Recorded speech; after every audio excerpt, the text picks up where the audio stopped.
Charge d'un condensateur soumis à un échelon de tension. Donc nous allons étudier en fait ici le comportement d'un dipôle RC que nous allons soumettre à un échelon de tension.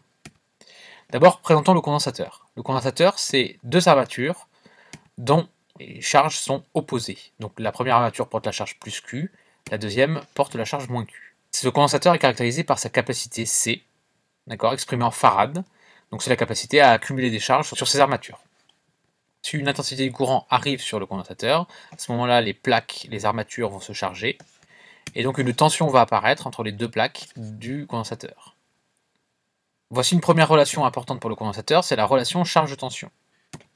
On a Q égale Cu, donc la charge portée par l'armature positive est égale à la capacité du condensateur fois la tension aux bornes de ce condensateur. Or, on sait que I égale dQ sur dt, donc l'intensité c'est le débit de charge. Ça nous permet d'avoir la relation intensité-tension du condensateur, relation extrêmement importante, qui se note I égale C du sur dt. Le comportement du condensateur en régime permanent, quel est-il? Eh bien en régime permanent, les dérivés par rapport au temps sont nuls. Ainsi, l'intensité qui arrive au niveau du condensateur est égale à 0. Ceci signifie que le condensateur se comporte comme un interrupteur ouvert. Donc finalement, le condensateur n'a un intérêt que lorsqu'on est en régime variable. Circuit RC et échelon de tension. Alors d'abord, qu'est-ce qu'un échelon de tension? Donc on va faire passer la tension du générateur d'une valeur 0 à T négatif à une valeur grand E lorsque T sera positif. Voici un échelon de tension. Voici le circuit étudié.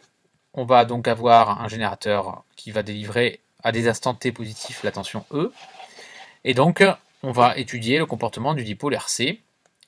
Donc en fait, on va surtout s'intéresser à la tension aux bornes du condensateur et la façon dont elle varie.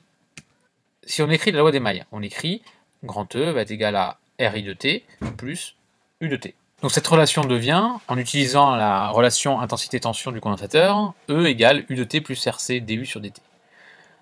On va réorganiser et on va poser taux égale RC et on obtient l'équation différentielle du premier ordre avec second membre U point plus U sur taux égale E sur taux. Cette équation, nous avons déjà rencontrée en mécanique, donc nous savons la résoudre. Pour la résolution, il faut trouver une solution de l'équation homogène plus une solution particulière. La solution de l'équation homogène, c'est une exponentielle, A exponentielle moins T sur taux, et la solution particulière, le second membre étant constant, la solution particulière est constante, on a donc UP sur taux égale E sur taux, ce qui donne UP égale E. Et voici la solution. Enfin, il faut déterminer la constante A. La constante A se détermine grâce à la condition initiale. On décide que le condensateur est préalablement déchargé, donc à T égale 0, il n'y a pas de tension au bord du condensateur. Et on obtient la constante A égale à moins E. La solution s'écrit finalement U de T égale E, facteur de 1 moins exponentielle moins T sur taux. On peut dessiner cette fonction, nous voyons qu'on a une fonction croissante qui tend vers une limite U de T égale E. On peut déterminer taux grâce à l'allure de cette fonction. Il y a deux façons de déterminer taux. La première, c'est dire que pour t égale taux, on a U de t égale 0,63 fois E. En effet, si t égale taux, l'argument d'exponentielle est égal à moins 1. Donc on va avoir 1 moins exponentielle moins 1 et ça donne 0,63 fois E. Donc on obtient ici le taux.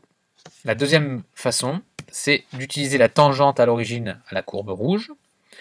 Et cette tangente à l'origine courbe l'asymptote U égale E en t égale taux.